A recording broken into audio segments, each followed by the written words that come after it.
ఆచి చికెన్ మసాలా. మరి ఆదిలాబాద్ పై delimitation effect కనిపిస్తోందా? జిల్లాలో కొత్తగా 5 అసెంబ్లీ పార్లమెంటు సీట్లు పెరిగే ఛాన్స్ ఉన్నాయా? ఈ నేపథ్యంలో కొత్తగా ఎక్కడెక్కడ అసెంబ్లీ సెగ్మెంట్లు రాబోతున్నాయి? మహిళలకు ఏ సెగ్మెంట్లు రిజర్వ్ కాబోతున్నాయి? ముఖ్యంగా కొత్త పార్లమెంటు సెగ్మెంట్ ఆ జిల్లా కేంద్రంగా రాబోతుందా?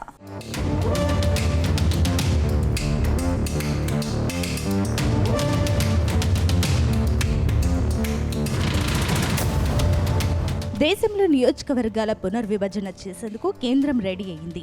డీలిమిటేషన్ తర్వాత తెలంగాణలో మొత్తం అసెంబ్లీ సీట్ల సంఖ్య 175కు పెరగబోతోంది.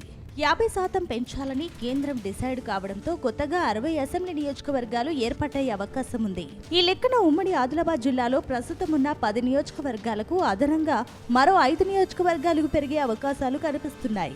ప్రస్తుతం జనగణన ప్రక్రియ కొనసాగుతున్న నేపథ్యంలో 2011 జనాభా లెక్కల ప్రతిపాదికనే కొత్త అసెంబ్లీ స్థానాలు పెంచేందుకు కసరత్తు జరుగుతోంది. ఉమ్మడి జిల్లాలో ప్రస్తుతం ఉన్న 10 నియోజకవర్గాలతో పాటుగా కొత్తగా 5 నియోజకవర్గాల ఏర్పాటుతో పాత నియోజకవర్గాల రిజర్వేషన్లలో మార్పులు చేర్పులు ఉంటాయని తెలుస్తోంది. దాంతో ఎస్సీ ఎస్టీ నియోజకవర్గాల నేతల్లో కొత్త ఆశలు చిగురిస్తున్నాయి. కొత్త నియోజకవర్గం ఏర్పడినా ఉన్న రిజర్వేషన్ మారినా ఎమ్మెల్యేలుగా పోటీ చేసే అవకాశాలుంటాయని పలువురు నాయకులు భావిస్తున్నారు. అదే జరిగితే ఉమ్మడి ఆదిలాబాద్ జిల్లాలో రాజకీయ ముఖ చిత్రం మారిపోతుందన్న చర్చ జరుగుతోంది.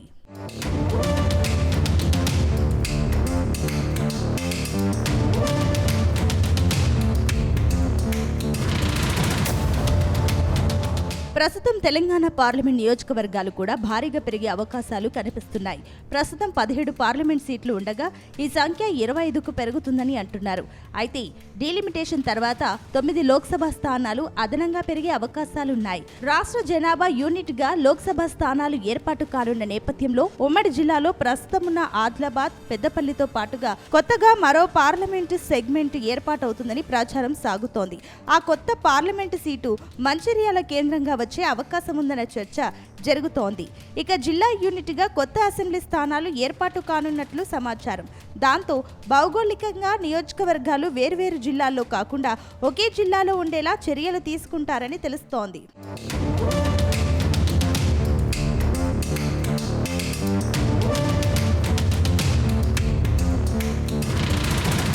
ఇక 2016లో కొత్త జిల్లాలు ఏర్పాటయ్యాయి. ఆ సమయంలో నియోజకవర్గాల్లో కొన్ని మండలాలు ఒక జిల్లాలో, మరికొన్ని మండలాలు ఒక జిల్లాలోకి వెళ్లాయి. పరిపాలన సౌలభ్యం కోసం వీటిని మార్చాలన్న అభిప్రాయాలు ఎప్పటి నుంచో వ్యక్తమవుతున్నాయి. ఆసిఫాబాద్ నియోజకవర్గానికి చెందిన నార్నూర్, గాదిగూడ మండలాలు ఆదిలాబాద్ జిల్లాలో ఉన్నాయి. నిర్మల్ జిల్లాలో ఖానాపూర్ నియోజకవర్గానికి చెందిన జన్నారం మండలం మంచిర్యాల జిల్లాలో కొనసాగుతున్నాయి. ఇక ఉట్నూరు, ఇంద్రవెల్లి మండలాలు ఆదిలాబాద్ జిల్లాలో, మిగిలిన పెంబి, దుస్తూరాబాద్, కడెం మండలాలు నిర్మల్ జిల్లాలో ఉన్నాయి. అటు నిర్మల్ జిల్లా మూథోల్, ఆసిఫాబాద్ జిల్లా సిర్పూర్, కాగజ్ నగర్ నియోజకవర్గాల్లోని కొన్ని గ్రామాలు వేరే జిల్లాల్లో ఉన్నాయి.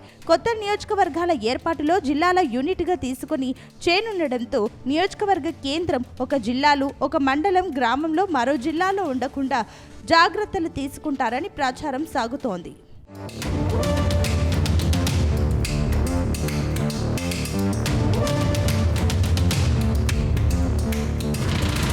మరోవైపు ఆదిలాబాద్ జిల్లాలో ఆదిలాబాద్, బోత్ నియోజకవర్గాలు ఉన్నాయి. అయితే జనాభా లెక్కల ప్రకారం కొత్తగా 1 లేదా 2 అసెంబ్లీ నియోజకవర్గాలు ఏర్పాటయ్యే అవకాశం ఉందని తెలుస్తోంది. అలాగే ఉట్నూరు లేదా ఇంద్రవెల్లి కేంద్రంగా కొత్త నియోజకవర్గం ఏర్పాటు చేయాలని డిమాండ్ ఎప్పటి నుంచో ఉంది. దీంతో పాటు ఆదిలాబాద్ రూరల్ నియోజకవర్గం తాంసీ, భీంపూర్, తలమడుగు మండలాలతో పాటుగా జైనత్, బేలా మండలాల్లో కొంత భాగం కలుపుకొని కొత్త నియోజకవర్గం ఏర్పడే అవకాశాలు కనిపిస్తున్నాయి. ప్రస్తుతం నిర్మల్ జిల్లాలో 3 నియోజకవర్గాలు ఉన్నాయి. ఇందులో కొత్తగా మరో నియోజకవర్గం ఏర్పాటయ్యే అవకాశాలున్నాయి. నర్సాపూర్ జీ కొత్త నియోజకవర్గంగా కుంటాల, లోకేశ్వరం, నర్సాపూర్ జీ మండలంతో పాటుగా సారంగపూర్ మండలం నుంచి కొంత భాగం కలుపుకొని కొత్త నియోజకవర్గం ఏర్పడే ఛాన్స్ ఉందని ప్రచారం సాగుతోంది. మరోవైపు ఆసిఫాబాద్ జిల్లాలో జైనూర్, లింగాపూర్, కెరిమిరి, సిర్పూర్ ఏజెన్సీ ప్రాంతమంతా కలిపి ఒక నియోజకవర్గం ఏర్పాటు చేయాలనే డిమాండ్ ఉంది. మరోవైపు కౌటాల కేంద్రంగా నియోజకవర్గం ఏర్పాటు చేయాలంటూ స్థానిక ప్రజల నుంచి డిమాండ్ వినిపిస్తోంది. ప్రస్తుతం ఉన్న ఆసిఫాబాద్ నియోజకవర్గంతో పాటుగా వాంకిడి, రెబ్బెన, తిర్యాని, ఆసిఫాబాద్ రూరల్ మండలాలను కలుపుకొని రూరల్ నియోజకవర్గం అన్న చర్చ జరుగుతోంది.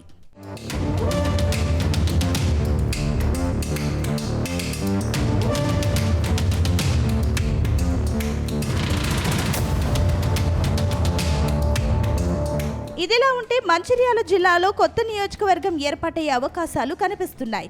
జిల్లాలోని లక్షెట్టిపేట, దండేపల్లి, జన్నారం, హాజీపూర్ మండలాలన్నీ కలుపుకొని కొత్త నియోజకవర్గం ఏర్పాటు చేయాలని డిమాండ్ ఎప్పటి నుంచో ఉంది. అయితే డీలిమిటేషన్ తర్వాత లక్షెట్టిపేట కొత్త అసెంబ్లీ కావడం ఖాయంగా కనిపిస్తోంది. మరోవైపు చెన్నూరు నియోజకవర్గంలోని మంద్రమర్రి, రామకృష్ణాపూర్, బెల్లంపల్లి నియోజకవర్గాలలోని కొంత భాగాన్ని కలుపుకొని మరో నియోజకవర్గం ఏర్పాటు కావచ్చని ఊహాగానాలు వినిపిస్తున్నాయి. మొత్తం మీద కొత్తగా 5 అసెంబ్లీ స్థానాలు, మరో పార్లమెంటు సీటు పెరుగుతుండటంతో ఆశావాహుల్లో కొత్త ఆశలు చిగురిస్తున్నాయి. ఇన్నాళ్లు తమకు అవకాశం దక్కలేదన్న అసంతృప్తిలో ఉన్న నేతలకు కొత్త నియోజకవర్గాల ఏర్పాటుతో మరిన్ని అవకాశాలు పెరుగుతాయని అంటున్నారు.